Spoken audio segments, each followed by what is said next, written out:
Unacademy. Let's crack it.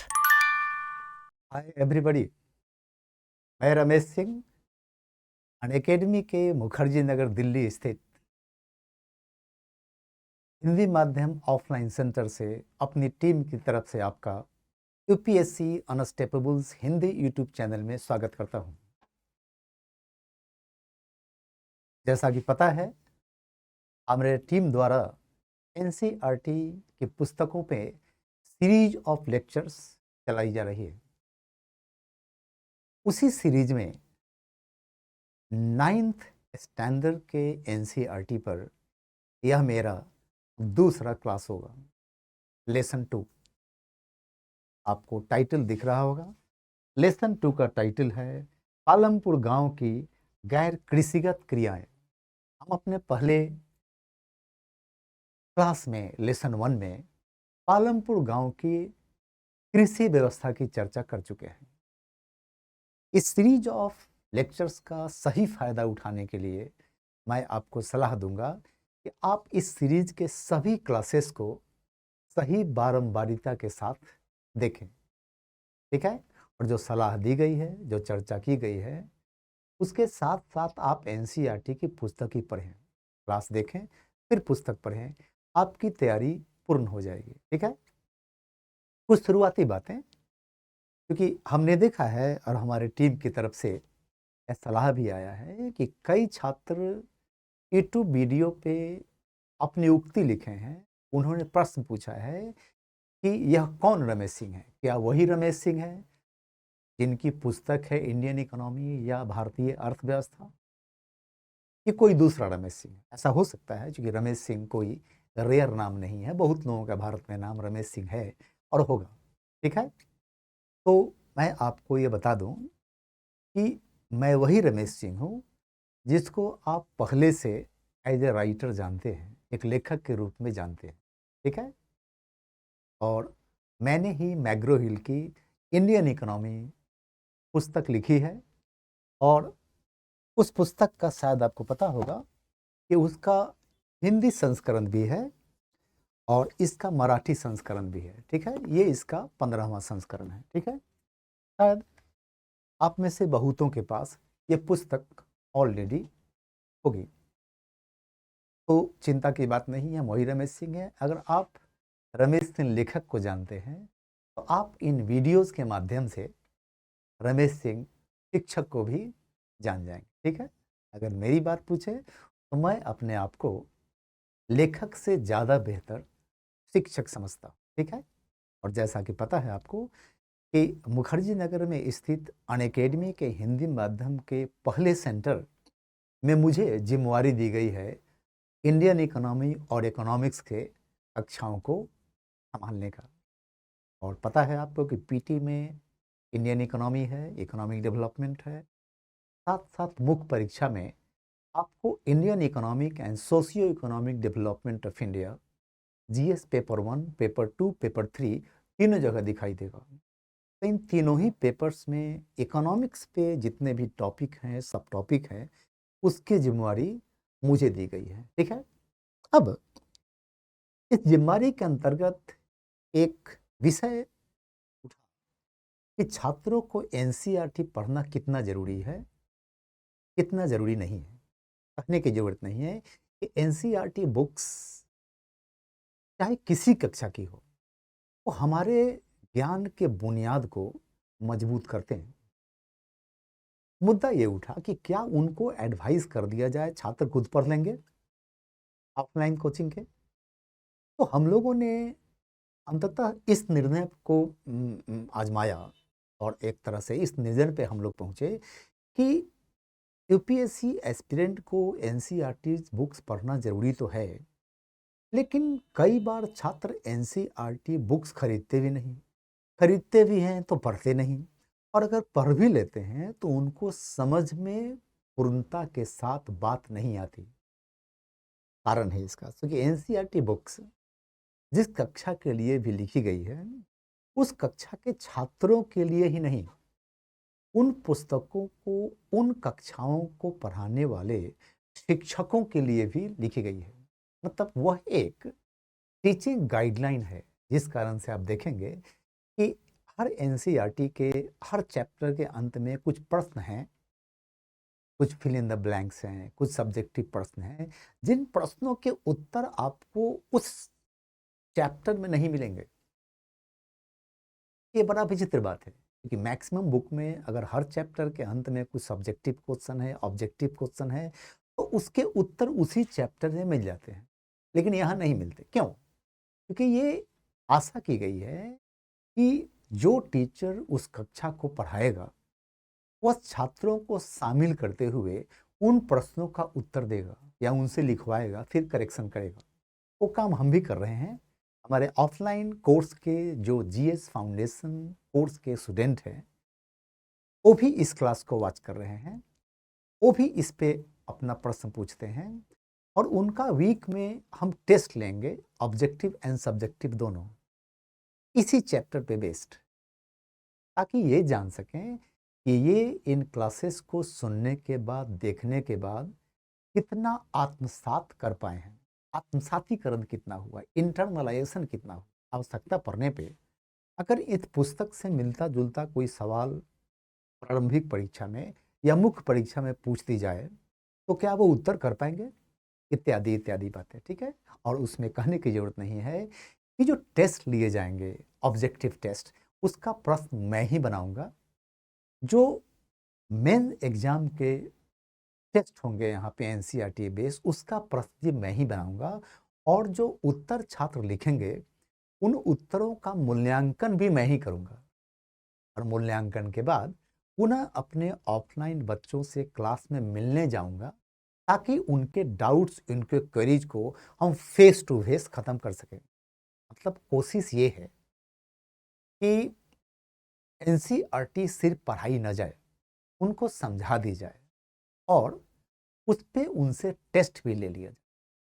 और शायद ये पहली बार हुआ है कि वैसे शिक्षक जो अपने विषय को ऑप्शनल पढ़ाते रहे हैं या जीएस में एडवांस लेवल की तैयारी कराते रहे हैं, उन्होंने जिम्मा उठा लिया है एनसीईआरटी पढ़ाने का खुद। ये बड़ा रेयर है। तो आपके लिए ये बड़ा अच्छा मौका है कि आप बेहतर शिक्षकों को एनसीईआरटी का क्लास लेते देख पा रहे हैं, क्योंकि ये निःशुल्क है, हमारे यूपीएससी अनस्टेपेबल हिंदी चैनल पे अवेलेबल है, तो सबके लिए फ्री है। रह गया टेस्ट आदि, तो टेस्ट आदि आप घर पे खुद दे सकते हैं, और टेस्ट की श्रृंखला हमारे ऑफलाइन सेंटर के बच्चों के लिए है। अगर चाहें तो आप आ सकते हैं, जुड़ सकते हैं। एनीवे, अब जरा देखें कि हम आज एनसीईआरटी जो 9th क्लास का है, जिस पुस्तक का टाइटल है, जिस पुस्तक का नाम है अर्थशास्त्र,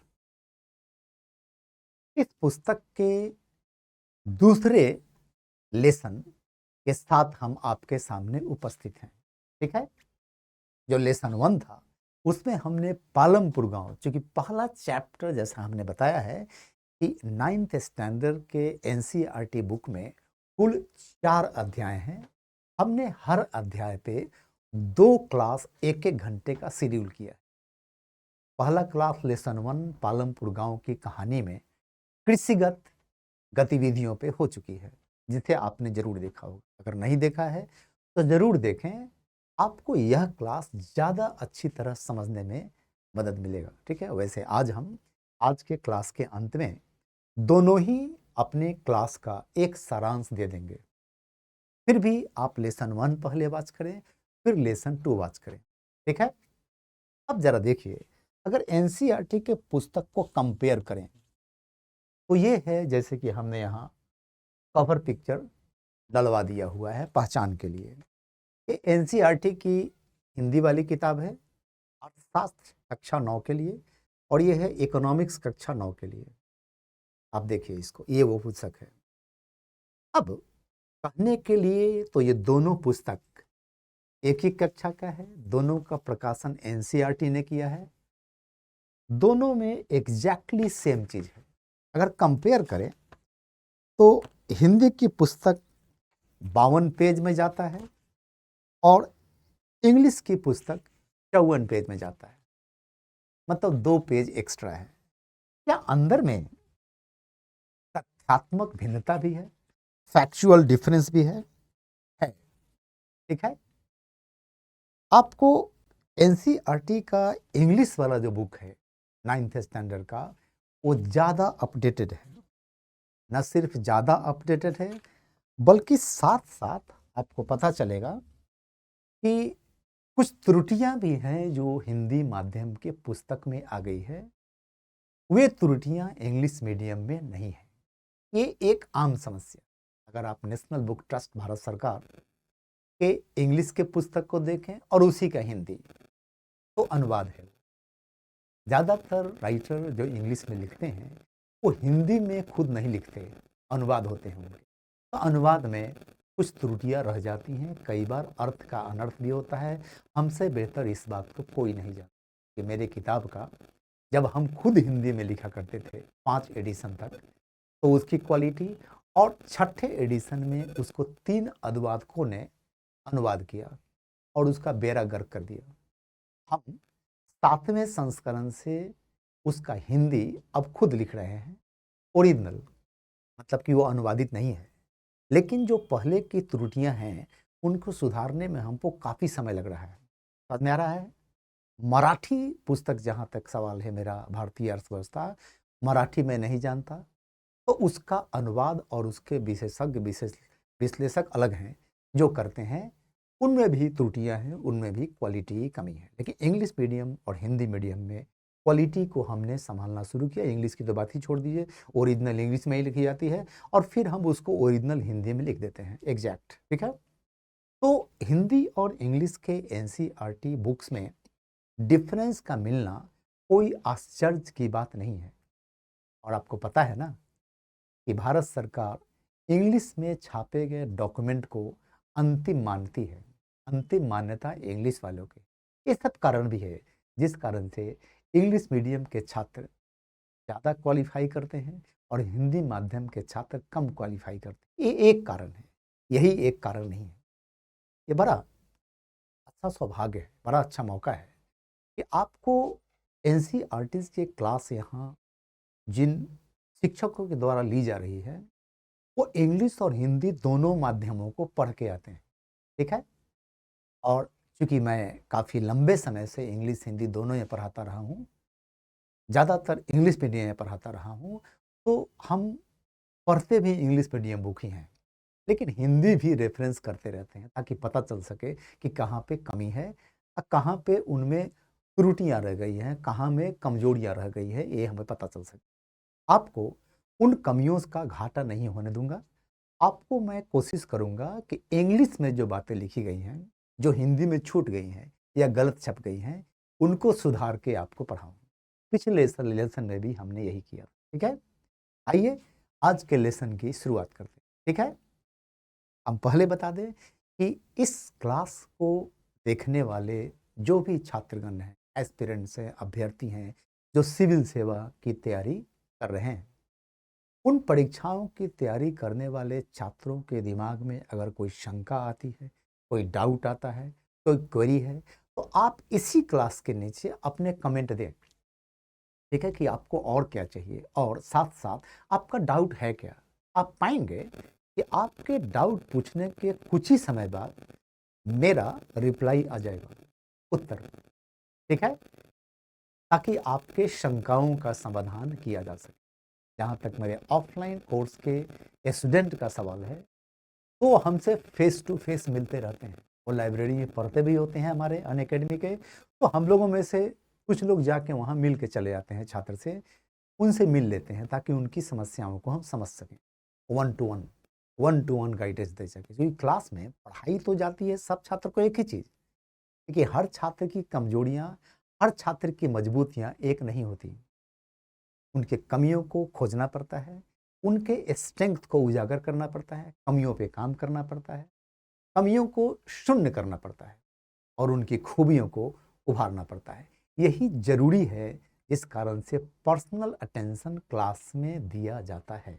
हमारा टीम इस विषय में काफ़ी पर्टिकुलर है, काफ़ी सीरियस है कि छात्रों पे जब तक हम पर्सनल अटेंशन नहीं देंगे, व्यक्तिगत रूप से उनके मेंटरिंग नहीं करेंगे, तब तक वो हमें अच्छा रिजल्ट नहीं दे सकते। और आपको पता है कि आपके रिजल्ट से हमें खुशी मिलती है, क्योंकि आपका अच्छा रिजल्ट देना हमारे काम करने का एक परिचय है, उसका अंजाम है, उसका रिजल्ट है। समझ में आ गया? तो इस तरह से आपको ये बताएं, थोड़ा सा हमको एसी को साइलेंट मोड पे करने दीजिए, शायद आपको एसी का साउंड जा रहा हो। एनीवे, तो अगर देखें तो इसी क्रम में हमारा आज दूसरा क्लास प्रस्तुत है एनसीईआरटी 9वीं कक्षा के पुस्तक अर्थशास्त्र पर। आइए देखते हैं इसमें हम क्या जानने वाले हैं। जैसा कि आप देख रहे हैं, आज के क्लास का टाइटल है पालमपुर गांव की गैर कृषिगत गतिविधियां। मतलब कि पालमपुर गांव जो एक कृषि प्रधान गांव है, क्या वहां कृषि से तरे गतिविधियां भी होती हैं? ऐसी गतिविधियां भी होती हैं जो कृषि क्षेत्र से नहीं जुड़ी हैं। आपको पहले बता चुके हैं अपने पिछले क्लास में कि एनसीईआरटी के इस पुस्तक का नाम अर्थशास्त्र है, लेकिन अर्थशास्त्र है क्या, इसका परिचय पुस्तक में नहीं दिया गया। ठीक है, हमने एक छोटा सा 2 मिनट का शुरू में चर्चा डाला हुआ है, जिसमें हमने आपको कोशिश किया है कि अर्थशास्त्र वास्तव में है क्या। तो मानव के आर्थिक क्रियाओं का अध्ययन करने वाला शास्त्र ही अर्थशास्त्र है।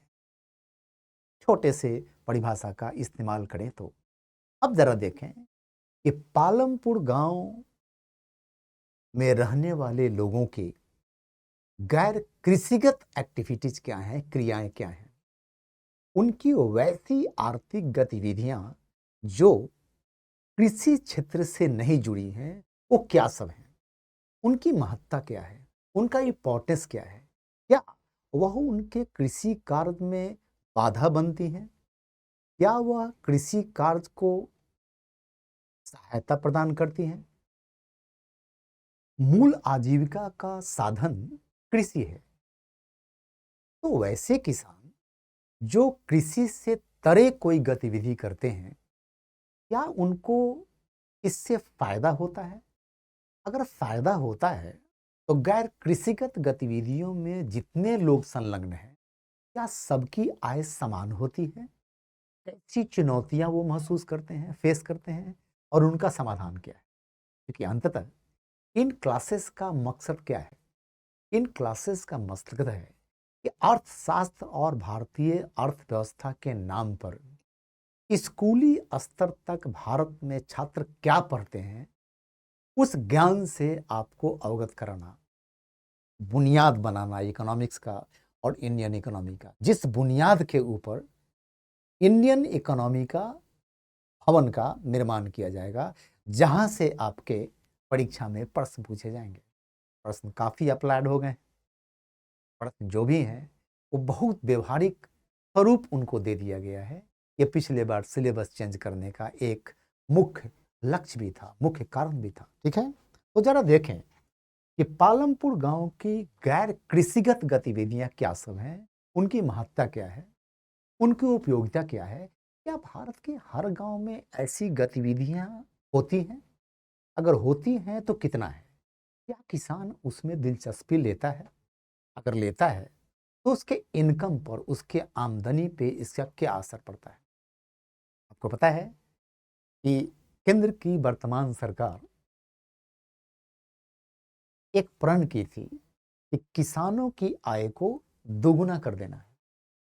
अरे, किसानों की आय को दुगना करने का बहुत सारा तरीका हो सकता है।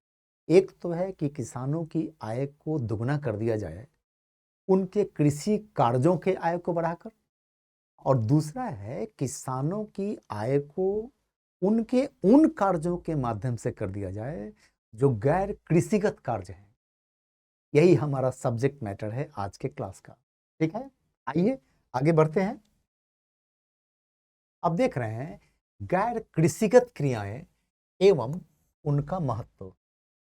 गैर कृषिगत क्रियाएं हैं क्या और उनका क्या इंपॉर्टेंस है, हम ये जानने की कोशिश कर रहे हैं। ठीक है, अगर हम साधारण भाषा में देखें तो गैर कृषिगत क्रियाएं वास्तव में वे क्रियाएं हैं जो कृषि से नहीं जुड़ी हुई हैं, प्रत्यक्षता। ठीक है, अब मुद्दा ये है कि जब हम एग्रीकल्चर की बात करते हैं तो आप सुनते होंगे एग्रीकल्चर एंड एलाइड एक्टिविटीज, कृषि एवं अनुषंगी गतिविधियां। ये जो अनुषंगी गतिविधियां हैं उसी को एनसीईआरटी लिख रहा है गैर कृषिगत क्रियाएं और गतिविधियां। समझ में आ रहा है ये बात आपकी? अब देखिए जरा, कृषि कार्य में अमूमन हम ये समझते हैं कि फसलों का उपजाना, जिसमें अनाज है, सब्जियां हैं, दलहन है, ये कृषि कार्य है।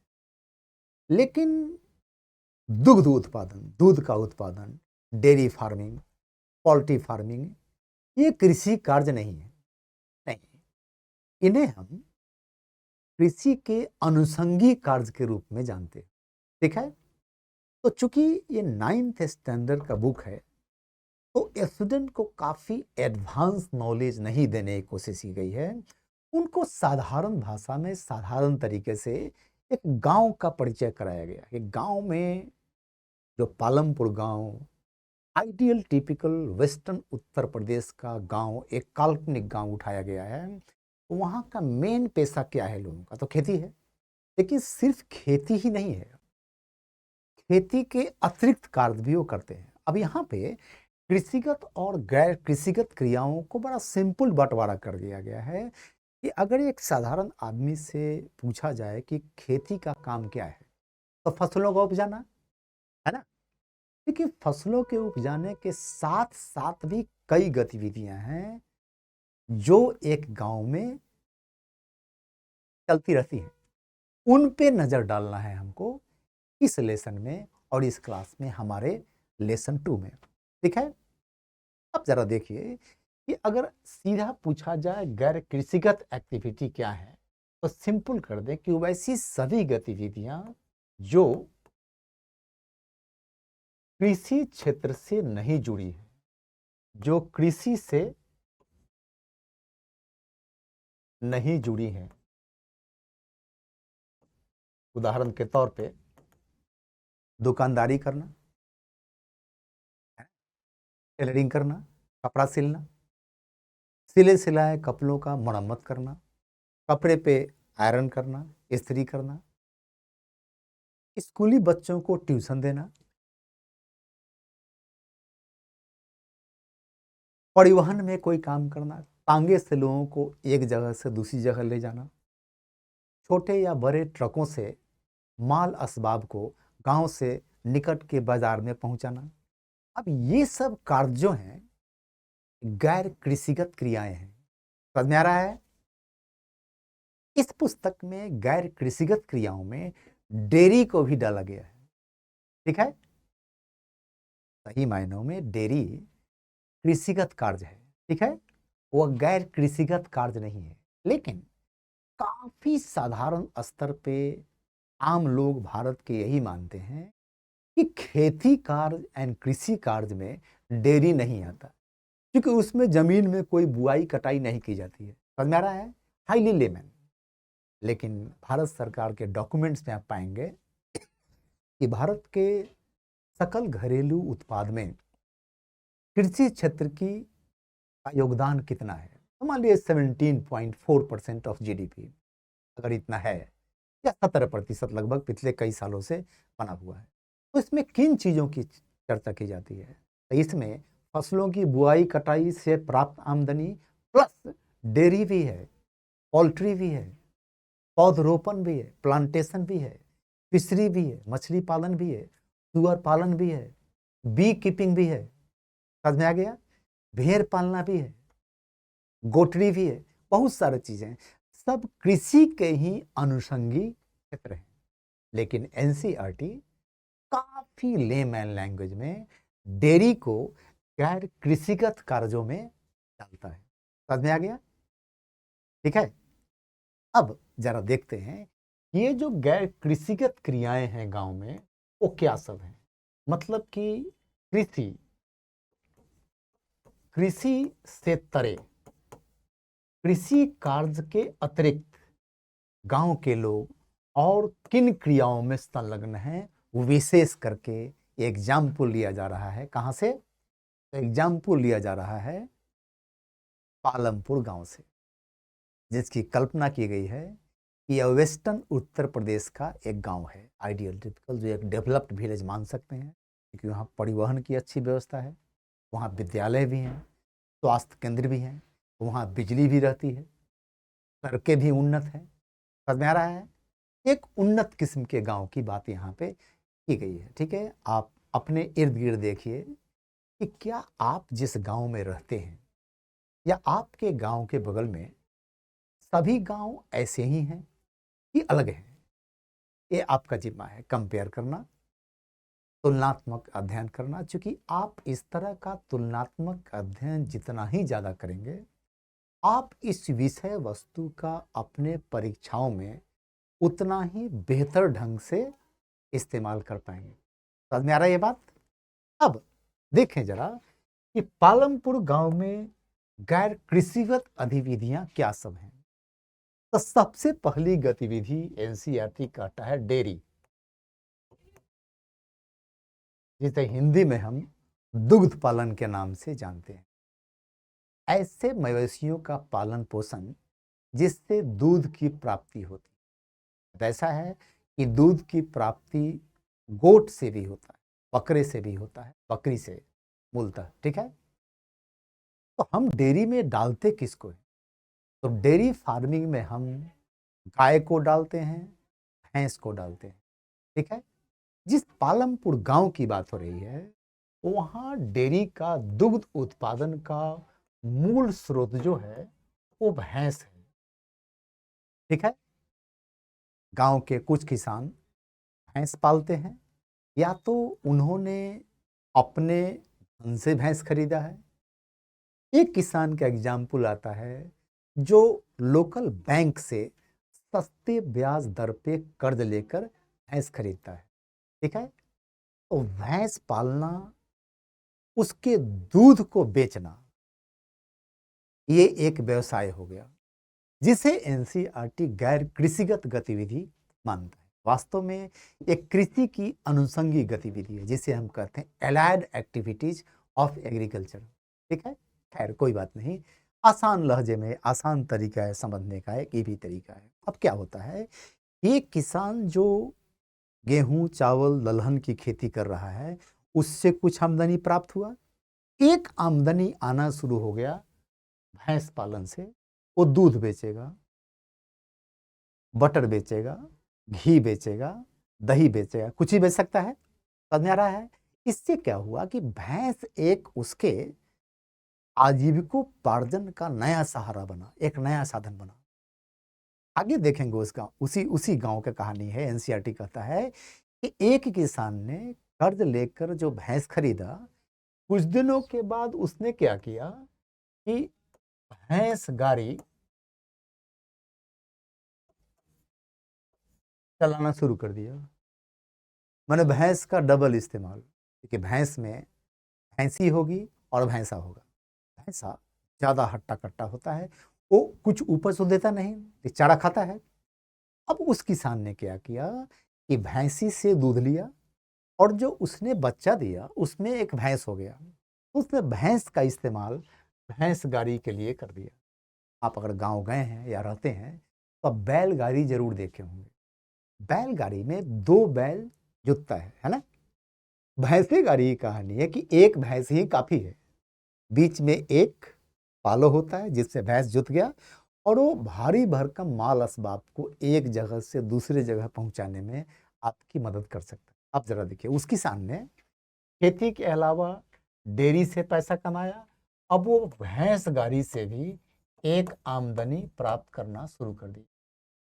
ठीक है, एक आमदनी उसको भैंस गाड़ी से आना शुरू हो गया, एक आमदनी दूध से आ रहा है, और प्रथमतः आधार जो उसकी आमदनी आ रही है वो कृषि कार्य से आ रही है। अब पहले चैप्टर, पहले लेसन को अगर इस लेसन से जोड़ें तो आप पाएंगे कि ऐसा किसान जिसके पास कृषि कार्य के लिए भूमि नहीं है, उसको भी आजीविका का साधन मिल गया डेयरी फार्मिंग के चलते। समझ में आ रहा है? अब जरा देखिए कि भारत के 85% किसान ऐसे हैं जिनका जो भू जोत है, लैंड होल्डिंग, वो इकोनॉमिक होल्डिंग नहीं है, उससे बहुत आर्थिक उपार्जन नहीं होता। इसका मतलब वैसे किसानों को डेयरी फार्मिंग में जाना अत्यावश्यक है।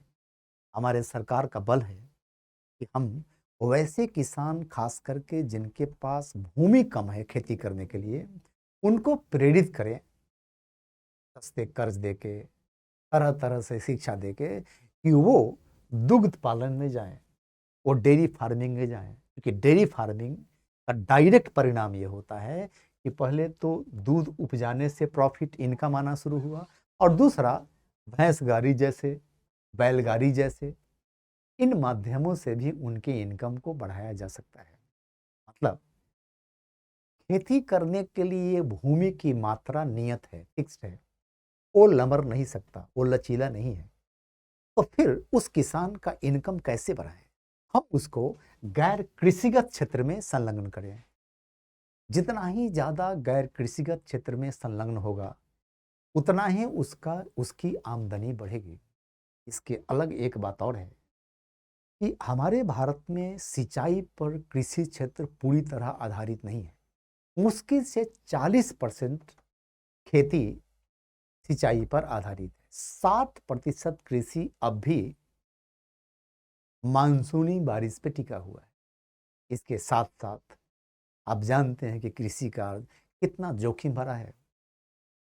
सूखा पड़ गया, बाढ़ आ गई, सूखा बाढ़ नहीं पड़ा, कुछ दिन तेज पछुआ बह गई, तो आपका क्रॉप सिकुड़ जाता है, आपका उत्पादन घट जाता है। अगर इन किसानों को मॉनसून एवं मौसम की मार से बचाना है, इनकी अनसर्टेनिटी से बचाना है, ठीक है, तो उसका एक ये भी इलाज है कि इन किसानों को गैर कृषिगत कार्यों में लगाया जाए। क्योंकि डेयरी का ज़्यादा डिपेंडेंस मानसूनी हवाओं पे नहीं है, वेदर पे एक कम डिपेंडेंट है, मौसम पे एक कम निर्भर है कि पृथ्वी पे होने वाली हर गतिविधि पे मौसम का असर पड़ेगा, कम या ज़्यादा। कृषि कार्य पे सबसे ज़्यादा पड़ता है, लेकिन डेयरी पे खेती बाड़ी से कम असर पड़ता है। तो ये है महत्व, ये है उपयोगिता कृषि कार्य का, ठीक है। तब पालमपुर गांव में कुछ किसान खेती बाड़ी करने के अतिरिक्त डेयरी भी चलाते हैं, डेयरी फार्मिंग भी करते हैं। भारत सरकार कोशिश करती है कि जहां भी किसी किसान को गाय या भैंस खरीदने के लिए कर्ज चाहिए, ऋण चाहिए, वो ऋण उनको सस्ता से सस्ता मूल्य पे उपलब्ध कराया जाए, ठीक है। और हमारे किसानों को इंटरेस्ट पर आज के डेट में छूट भी दी जाती है, जो छूट तकरीबन 3% की है आज के डेट में। आगे पढ़ेंगे हम लोग, जब उच्च कक्षाओं के पुस्तकों में इंटर करेंगे, देखेंगे उसको, और बेहतर तरीके से देखेंगे जब हम इंडियन इकोनॉमी यूपीएससी के सिलेबस को टच करेंगे अपने क्लास में, ठीक है।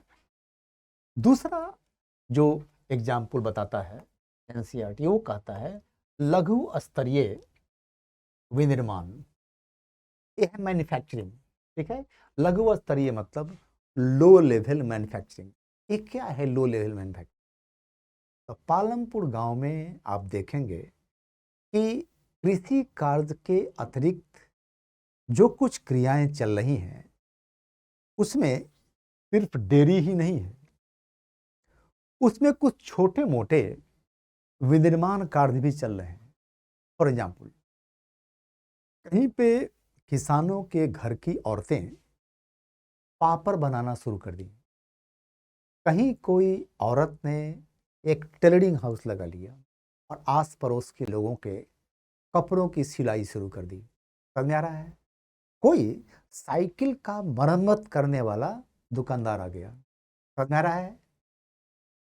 कोई आसपास में रिसाज आ गया, घड़ी का मरम्मत करने आ गया।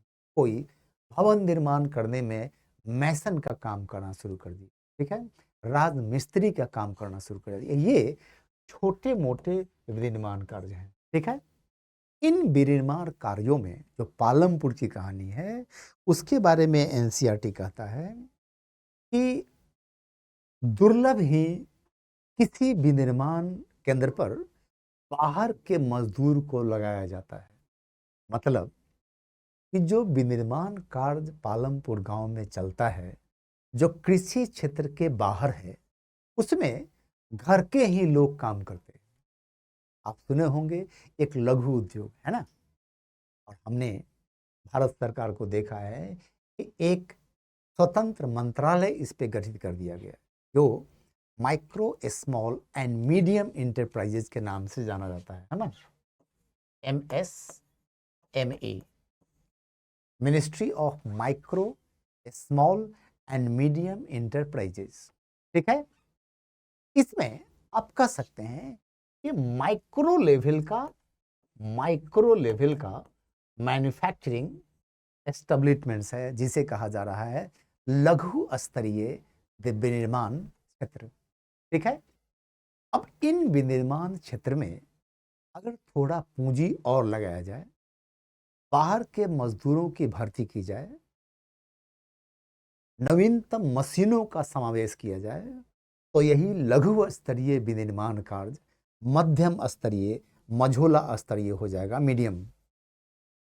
और इन मीडियम लेवल के प्रोडक्शन सेंटर्स को, मैन्युफैक्चरिंग सेंटर्स को पुनः आप लार्ज स्केल बना सकते हैं। समझ में आ गया? भारत में विनिर्माण क्षेत्र में संलग्न जितने फर्म हैं, जितने कहिए प्रतिष्ठान हैं, उनमें 90% प्रतिष्ठान, 95% प्रतिष्ठान माइक्रो स्मॉल एंड मीडियम हैं। माने बिग स्केल पे मैन्युफैक्चरिंग कार्य जो होता है उनकी संख्या काफी कम है। निश्चित रूप से उनके द्वारा रोजगार भी कम दिया जाता होगा और इन विनिर्माण केंद्रों के द्वारा रोजगार भी ज्यादा दिया जाता होगा। यही पोटेंशियल है रोजगार के सृजन का। हमारा अगला जो चैप्टर है एनसीईआरटी का, वो लोगों को संसाधन के रूप में देखेगा। उस संसाधन के देखरेख में बेरोजगारी एक समस्या के रूप में आएगा। आपको तैयार कर रहा हूं अपने अगले लेसन्स के लिए, ठीक है। Anyway, come back to this lesson. इस लेसन पे आते हैं, इस कक्षा पे आते हैं। तो एक कार्य एक तरह का है कि बड़े लो लेवल पे, बड़े लघु स्तर पे कुछ मैन्युफैक्चरिंग एक्टिविटीज भी चल रही हैं, विनिर्माण कार्य भी चल रहा है, ठीक है। हाँ, इनकी संख्या कम है। इसमें रोजगार सिर्फ उसी को मिलता है जिसका वो विनिर्माण प्रतिष्ठान है। बाहर के लोगों को रोजगार नहीं मिलता। अगर आप चाहते हैं कि गांव के दूसरे लोगों को भी इन विनिर्माण कार्यों से रोजगार की प्राप्ति हो, तो आपको इन विनिर्माण संयंत्रों में ज्यादा पूंजी के निवेश की जरूरत है। थोड़ा सा कुशलता मजदूरों में चाहिए, थोड़ा सा लेटेस्ट मशीन और औजार की व्यवस्था करिए, तो ये घर के बाहर के लोगों को भी रोजगार और आमदनी दे पाएंगे। ये बात समझ में आ रही है? ये बात धीरे धीरे जा रही है हमारे जनरल स्टडीज के इकोनॉमिक एंड सोशल डेवलपमेंट के कोर्स की तरफ, सब्जेक्ट मैटर की तरफ, ठीक है। तीसरा एग्जाम्पल जो देता है एनसीईआरटी, वो कहता है दुकानदार, ये हैं शॉपकीपर्स, ठीक है। इस गांव में कुछ लोग दुकानदारी करते हैं, जैसे एक किराना का दुकान जिसमें अनाज, साथ साथ तेल, घी के साथ साथ आश्चर्यजनक बात है वहां पे पेन भी बिकते हैं, रजिस्टर्ड कॉपी भी बिकते हैं, इंक भी बिकते हैं। इसका मतलब है कि आप ये मान के चलें कि गांव में जो लोग भी दुकानदारी कर रहे हैं, सबसे पहले तो वो गैर कृषिगत कार्य में लगे हैं। दूसरा है कि वो दुकान शहरों के टिपिकल दुकान से थोड़ा सा अलग है। शहरों में कागज कलम पेन के लिए एक स्टेशनरी शॉप होता है, और एक प्रोविजन स्टोर होता है जिसे यूरोप अमेरिका में मॉम्स एंड पॉप्स स्टोर बोलते हैं। ठीक है, वहाँ पे क्या होता है कि किचन राशन का सारा सामान उपलब्ध होता है। गाँव में क्या देखेंगे कि इन दोनों का एक संकर रूप है, संकर हाइब्रिड।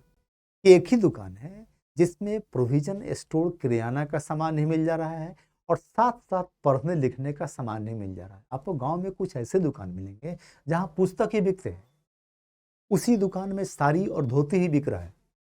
इसकी चर्चा एनसीईआरटी नहीं करता है, क्योंकि ये पालमपुर टिपिकल गांव की चर्चा कर रहा है।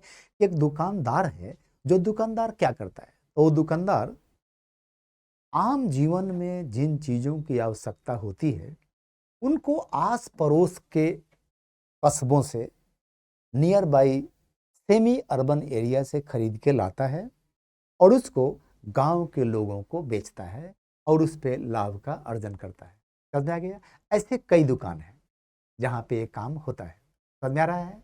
ये दुकानदार है, मतलब कि दुकानदारी भी एक पेशा है गांव में। अंतिम है परिवहन। परिवहन में क्या है कि इसके अंतर्गत गांव में आपको रिक्शा, टांगा टांगा ऑटो, टेम्पो, ट्रक चलाने वाले लोग भी हैं और ट्रक के मालिक भी हैं। अब ये सारा का सारा जो एग्जाम्पल हमने दिया, ये परिवहन के अलग अलग साधन हैं। आस पड़ोस के क्षेत्रों में जाने के लिए, यातायात की सुविधा के लिए इस गांव में कई प्रकार के परिवहन के साधन भी उपलब्ध हैं। ठीक है, रिक्शा से लेके ट्रक तक। ठीक है, अब ये जो रिक्शा, तांगा, ऑटो, ट्रक देख रहे हैं, ये इस गांव के लोगों को तो परिवहन की सेवा उपलब्ध कराते ही हैं, आवश्यकता पड़ने पे ये पड़ोसी गांव भी जाकर के अपनी आमदनी बढ़ा सकते हैं। ठीक है, जब कृषि कार्य का समय है तो ये कम चलाएंगे, अपने खेत में लगे हैं। जब कृषि कार्य का काम धीरे धीरे घटने लगेगा, जैसे धान की बुआई के बाद, रोपाई के बाद समय खाली होता है, तो उसमें वह किसान इन कार्यों को करना शुरू कर देता है और अपने आमदनी के जरिया को बरकरार रखता है। समझ में आ रहा है? तो इस प्रकार से अगर आप देखें तो पालमपुर गांव में जो एक कृषि प्रधान गांव है, सिर्फ कृषि कार्य ही नहीं होता, कुछ किसान ऐसे भी हैं जो कृषि से तरे जाके कुछ आर्थिक गतिविधियां करते हैं। उन आर्थिक गतिविधियों में हमारा पुस्तक जो 9th स्टैंडर्ड का है, एनसीईआरटी, वो आपको सिर्फ परिचित कराता है 4 क्षेत्रों से: डेयरी से, लघु स्तरीय विनिर्माण से, दुकानदारी से और अंत में परिवहन व्यवस्था। साथ में एनसीईआरटी की पुस्तक एक प्रक्षेप करता है, एक प्रोजेक्शन देता है कि परिवहन की व्यवस्था तेज गति से विकसित हो रही है। जैसे आपने देखा होगा कि दिल्ली, देश के शहरों में एक समय था जब ऑटो चला करते थे पेट्रोल पे। दिल्ली आदि शहरों में वो सीएनजी पे चलने लगे।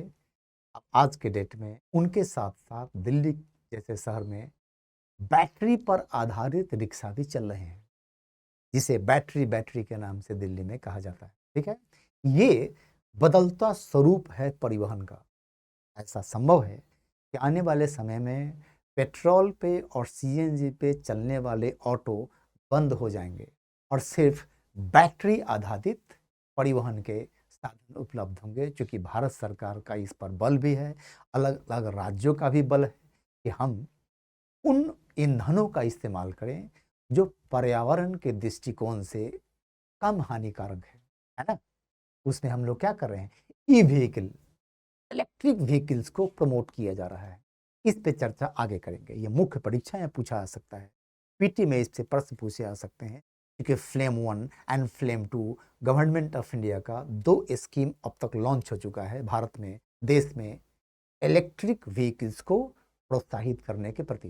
ठीक है, ये आगे देखेंगे हम। फिलहाल ये देखें कि एनसीईआरटी हमें एक इशारा करता है कि पालमपुर गांव में कृषि के बाहर जो गतिविधियां होती हैं, उन गतिविधियों में एक गतिविधि है परिवहन संबंधी, जो ट्रांसपोर्टेशन से जुड़ा है।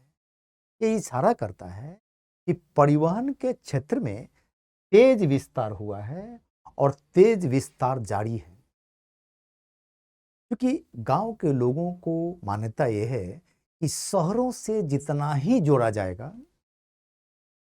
उनके रोजगार का जरिया उतना ही तेजी से विकसित होगा। समझ में आ रहा है? आपको पता है ना कि प्रधानमंत्री ग्राम सड़क योजना है भारत का। वो सड़क योजना क्या है? क्या गांव को सड़क देने भर सीमित है? नहीं, गांव को शहरों से, बगल के बाजारों से जोड़ने का एक मुहिम है। ठीक है, उसके माध्यम से क्या होगा कि किसान जो उपज करेगा वो बाजार ही नहीं पहुंच पाता कई बार, क्योंकि परिवहन का साधन नहीं है। क्योंकि परिवहन का साधन तब आएगा ना जब सड़क होगी। सालों भर, वर्ष पर्यंत इस्तेमाल में लाई जा सकने वाली सड़कों की अनुपस्थिति में परिवहन का उत्थान और विकास नहीं हो सकता। क्योंकि पालमपुर गांव में सड़कों की स्थिति बेहतर है, अच्छी है, जिस कारण से वहां परिवहन के अलग अलग माध्यम का विकास हुआ। आने वाले समय में इसका विकास और होगा।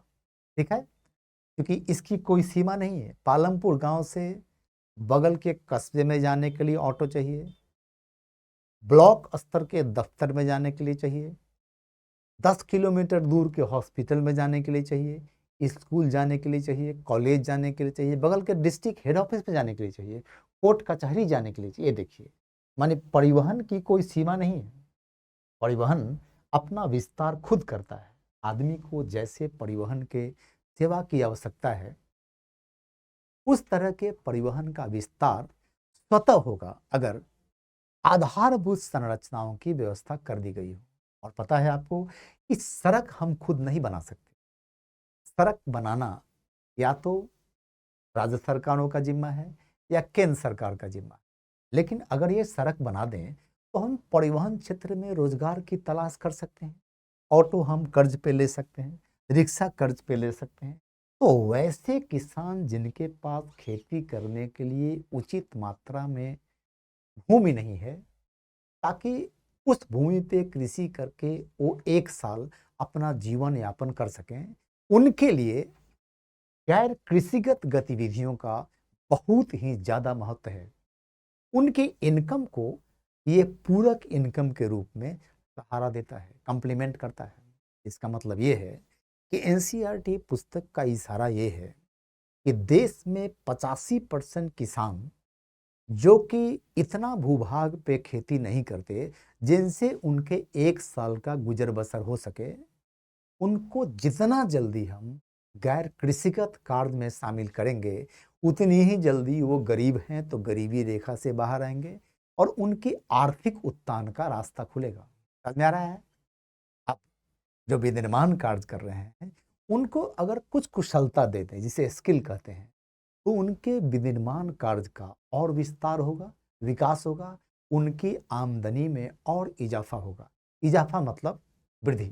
ठीक है, जिसे ग्रोथ कहते हैं, एक्सपेंशन कहते हैं, उनका होगा। इकोनॉमिक्स कई टर्म यूज करते हैं इस बात के लिए। ठीक है, एक्सपेंशन ग्रोथ दोनों एक ही चीज है, विस्तार एक ही चीज है। एक्सपेंशन ग्रोथ ये सब एक ही चीज है। ठीक है, तो बता रहे थे कि इस रूप में एनसीईआरटी इस चैप्टर की पूर्णाहुति करता है। ठीक है, अब अंत में आपको 5 मिनट में हम एनसीईआरटी 9th स्टैंडर्ड के पहले चैप्टर और जो हमने 2 क्लासेस ली, 2 क्लास का एक सार बता दें आपको कि पहले अध्याय का सारांश, पहले 2 लेसन्स का सारांश, first 2 lesson, lesson 1 and lesson 2। हमने लेसन 1 में देखा कि पालमपुर गांव एक कृषि प्रधान गांव है, जहां अन्य किस्म की कृषिगत गतिविधियां किसान करते हैं।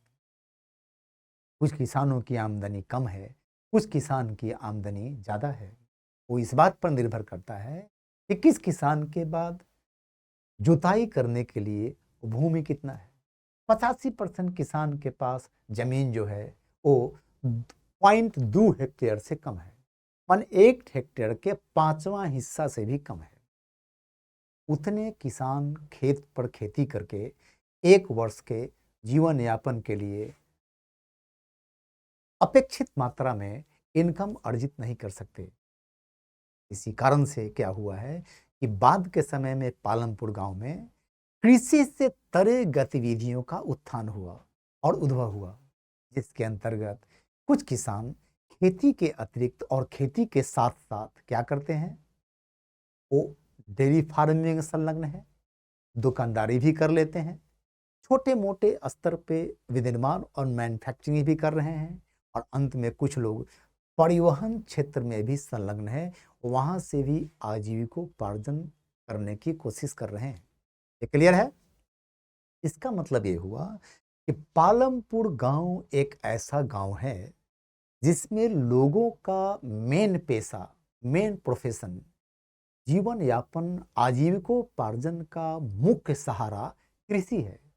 लेकिन कृषि ही एकमात्र सहारा है ऐसा नहीं है। कृषि कार्य के अतिरिक्त उनके पास कृषि से तरे गतिविधियों की भी संभावना है, जिसके अंतर्गत dairy, manufacturing, transportation and shopkeeping, retailing, ये सब कार्य भी उपलब्ध हैं। एनसीईआरटी का यह चैप्टर, यह अध्याय अंत होते होते ये बेहतरीन ढंग से इशारा करता है कि भारत के 85% किसान के पास 0.2 हेक्टेयर जमीन से कम है। इनकी माली हालत, इनकी आर्थिक स्थिति अच्छी नहीं है। ठीक है, इनकी माली हालत, इनकी आर्थिक स्थिति को बेहतर करने का सबसे अच्छा तरीका है कि इन्हें गैर कृषिगत कार्यों में संलग्न किया जाए। गैर कृषिगत कार्यों में संलग्न होने के लिए आपके पास कुछ कुशलता चाहिए, जिसे स्किल कहते हैं। आपको पता है ऑलरेडी कि भारत में स्किल इंडिया मिशन के नाम से एक प्रोग्राम चलाया जा रहा है, जिसके अंतर्गत क्या किया जा रहा है कि लोगों को ऐसी कुशलता दी जा रही है ताकि वो कृषि क्षेत्र के बाहर जाकर के अपने आजीविकोपार्जन का कोई स्रोत ढूंढ सके। ये क्लियर है? और ये सटल इशारा है, ये एक तरह से संदेश है आईएएस एस्पिरेंट्स को, भारत सरकार को, देश के नौजवानों को, देश के ऐसे समझिए कि उत्पादनकर्ताओं को, कि जहां संभावनाएं हैं उधर संभावनाओं की तलाश की जाए। जहां पर कृषि क्षेत्र में बेहतर से बेहतर उत्पादकता को प्राप्त करने की संभावना है, वहां सरकार संलग्न है। राज्य सरकारों की एग्रीकल्चर यूनिवर्सिटी और सेंट्रल गवर्नमेंट के रिसर्च सेंटर लगे हुए हैं कि हमारा जो भूमि जोत है, जितने पे हम खेती करते हैं, उसी खेत से हम ज्यादा पैदावार कैसे लें, यहाँ रिसर्च चल रहा है। और दूसरी तरफ ये कोशिश जारी है कि जो लोग इन भूजोतों पे निर्भर हैं, उनमें एक बहुत बड़ा तादाद है, 85% किसान, जिनकी आमदनी खेती से इतनी नहीं है कि उनका एक साल का जीवन यापन सही तरीके से चल सके। उनको संलग्न करें गैर कृषिगत गतिविधियों में। गैर कृषिगत गतिविधियों में, इन गतिविधियों के माध्यम से उनको अपने जीविकोपार्जन का एक अलग सहारा मिलेगा। तो पहली आय कृषि कार्य से जितना भी हो, दूसरी आय कृषि क्षेत्र के तरे से। कृषिगत कार्य की एक सीमा है, लेकिन गैर कृषिगत कार्य की सीमा नहीं है, या ऐसा कहिए कि दोनों में बहुत अंतर है। आप गैर कृषिगत कार्य में कुशलता से कार्य करते हैं तो बहुत संभावना है, लेकिन कृषिगत कार्य में संभावना की सीमा है, संभावनाओं की सीमा है।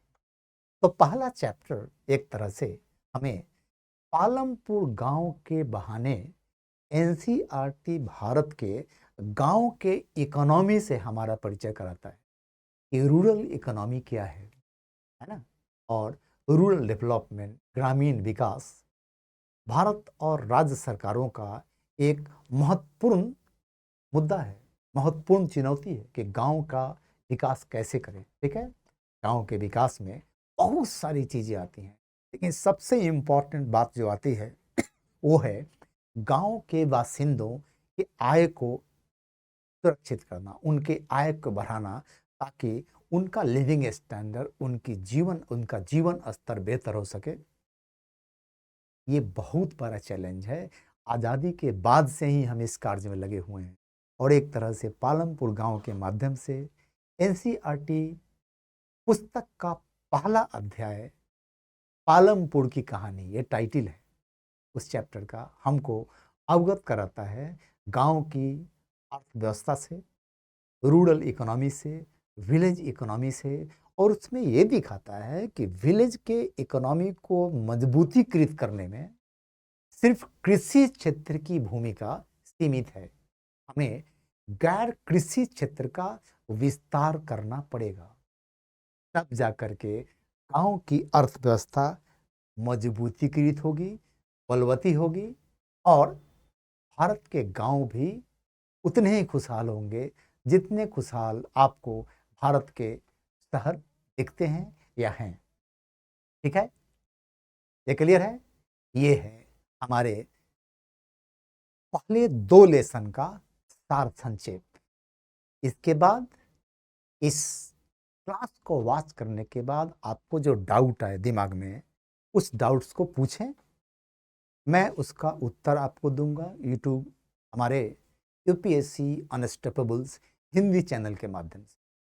हमारे क्लास के छात्र जो जीएस फाउंडेशन के हैं, जल्द ही मैं उनके लिए इस पे ऑब्जेक्टिव एंड सब्जेक्टिव टेस्ट का आयोजन करूंगा। मैं ही प्रश्न सेट करूंगा, मैं ही उत्तरों का मूल्यांकन भी करूंगा। Thank you for watching my lesson 2।